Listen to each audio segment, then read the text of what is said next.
Planetin ən qəbul edicisi olan okeanlar iqlim dəyişikliyi ilə mübarizədə mühüm əhəmiyyətə malikdir. Lakin zəhərli kimyəvi maddələr və milyon tonlarla plastik kütlə tullantıları okeanlara və oradakı canlılara ciddi zərər vurur. Bu böhranın qarşısının alınması yalnız ekoloji biliklərin təbliği əsasında ola bilər. Məhz buna görə də məktəblilər üçün okeanın qorunması, ətraf mühitin mühafizəsi ilə bağlı müxtəlif layihələr həyata keçirilir. Hədəf STEAM liseyinin təşkilatçılığı ilə keçirilən Okeanlar Həyat Mənbəyidir adlı maarifləndirici təqdimatda bu silsilədəndir.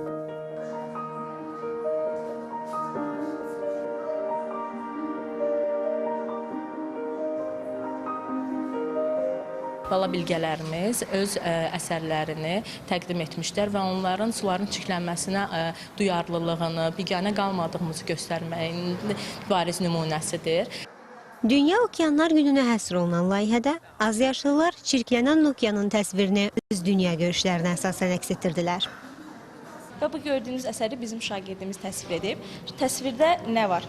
Bir bizim okeanımız, bir balığımız, qumumuz və təbii ki, içərisində olan tullantılar. Bunlar onun üçün problem olduğundan şəkildə də belə yumoristik və biraz da satirik formasında təsvir edərək balığın güya tullantıları yığdığını göstərir.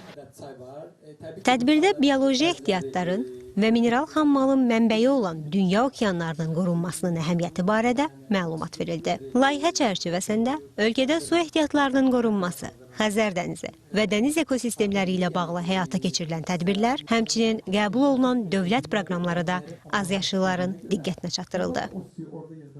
Gülarə Quliyeva, Novruz Kazımov, Arzu Yusif, Mədəniyyət xəbərləri.